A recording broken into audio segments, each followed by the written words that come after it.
I painted traditionally for the first time in basically 15 years. But that's not to say that I haven't been drawing and painting at all. I just switched exclusively to digital in my early adulthood. The truth of the matter is that art supplies cost money, and I knew that if I wanted to get anywhere close to where I wanted to be as an artist, I would have to practice a lot. And with digital, after the first investment, none of that experimentation cost me anything. I also never had to fill my small apartments with lots of crappy art. But for a couple of different reasons, I've just been really itching to try traditional again.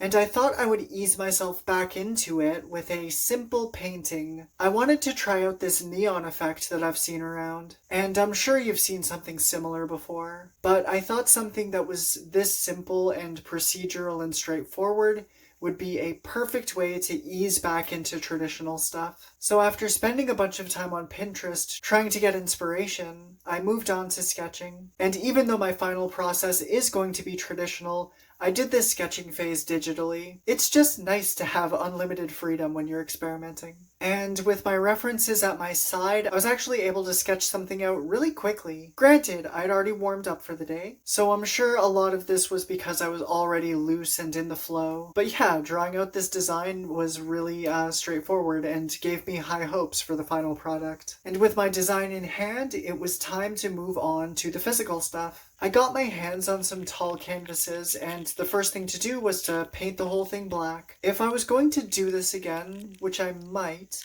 I don't think I would go for a solid black here. I would try to build up lots of layers of color the way that I do with my digital work. But I wanted to keep things super simple for now, so I went for the straight black. And even in this stage, I was recomputing and reacquainting myself with the paint itself. Relearning how it moved and how it flowed, how much water was too much, how much was not enough. And yeah, I was really just trying to absorb as much of that information as I could. Once I had my layers of black down, I moved on to the drawing, and this was pretty straightforward. I didn't lock myself into the sketch completely. I just caught the same gist and let the design flow freely, I guess. I find that sometimes I can constrain myself way too hard to my references, and it's a habit that I'm trying to break away from. So yeah, with the sketching process out of the way, I was finally able to move on to my first real painting challenges, and I screwed it up immediately. I don't know why I went cold straight into this process. I should have done a test sheet of paper or something, but I was just no, if I'm gonna do it, I'm just gonna grit my teeth and just go for it, and it was a mistake. I started with way too much paint, I went in too thick, too fast, and by the time I realized how hard it was to keep steady control the way that I was painting, it was just too late. It was a whole mess. I tried scrubbing the paint off, but in areas it was already pretty dry and just it was just a bad scene. Instead of just moving forward the way that it was, I wanted to stand back and reevaluate what I was doing. And I know that it's a poor artist that blames their tools, but one thing that I really struggled with here was having my painting laying flat and shooting from a pure top-down perspective. Normally when I'm working, I like to get really close to my work. I'm blind. I'm not actually blind, but I do like to get really close to my work. And also, I don't have the steadiest hands. So being able to be close and really bracing my hand and my arm while I'm trying to make brush strokes would go a long way. The problem with those techniques with my filming style is if I did that, all you would see is the back of my head the whole time. So before I moved on, I wanted to get a desk easel.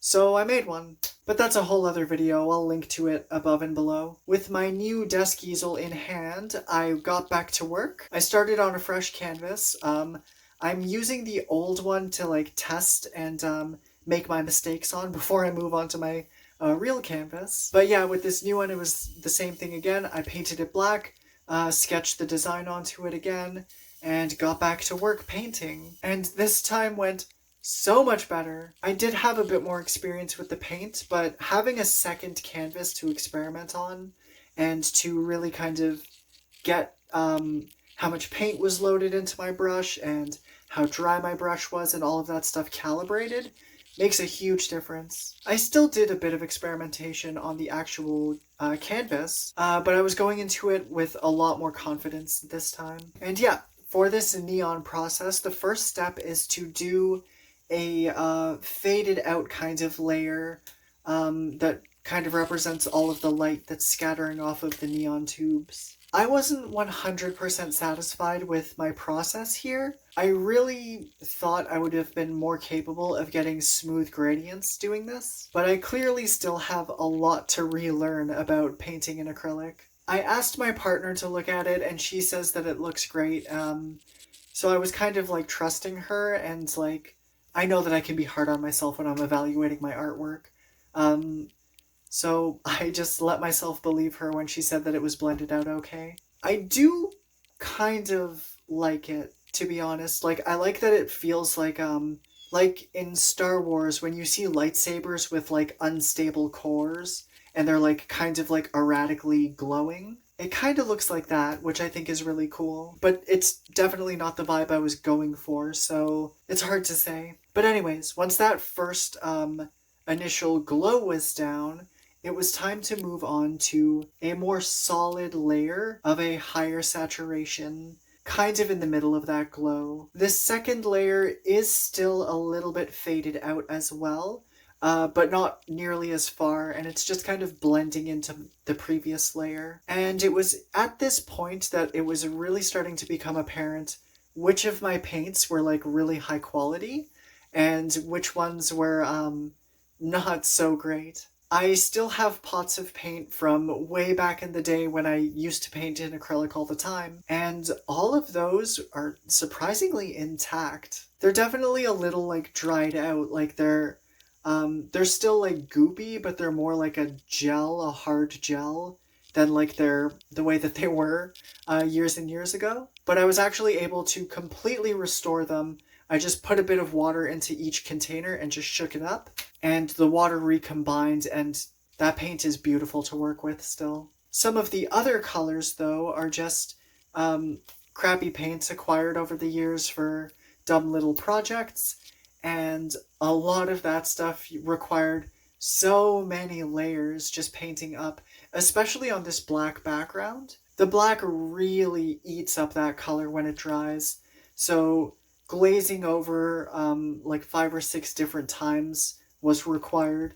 However, because I had to build up color slowly like that, I was able to get smoother, nicer transitions. So maybe it's something I could have done with my higher chroma paints. Maybe if I had watered them down a bit and done this same kind of slow glazing process, I might have gotten smoother gradients the way that I wanted to. Regardless, I got through this second step with my more solid lines within the neon tubes. And with that done, I moved on to a final kind of color pass. And this was with the bright saturated color, but with a little bit of titanium white mixed into it. Again, I just really wanted to like have a more bright, solid core.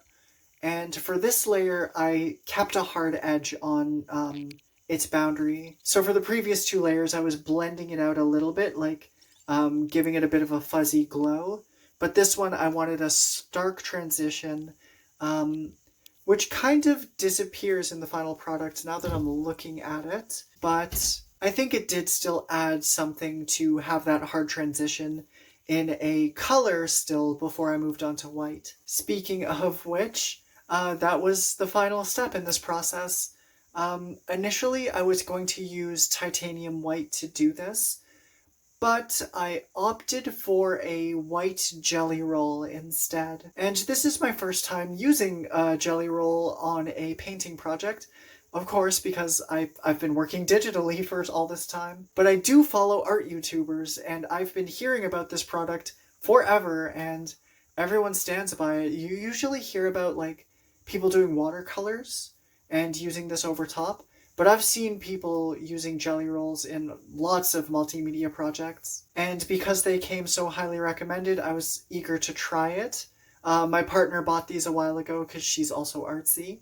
So I snagged it from her little art pile and put them to work. The one thing I will note about this pen is that it does rely on gravity to actually work properly. So using it on my easel kind of sucked. I had to make sure that it was always like pointing down at the canvas at an angle. So eventually I actually opted to take the canvas off of the easel and lay it flat on my desk again.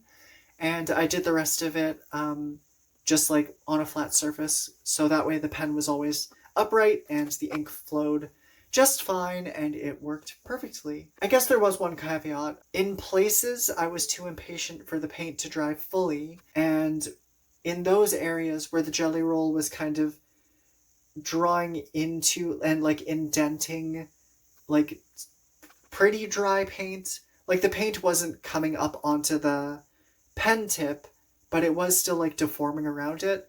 Those areas, it was kind of hard to fill in, but I just applied a little bit more patience and then went back into them and it was fine. And of course, this last layer was so satisfying.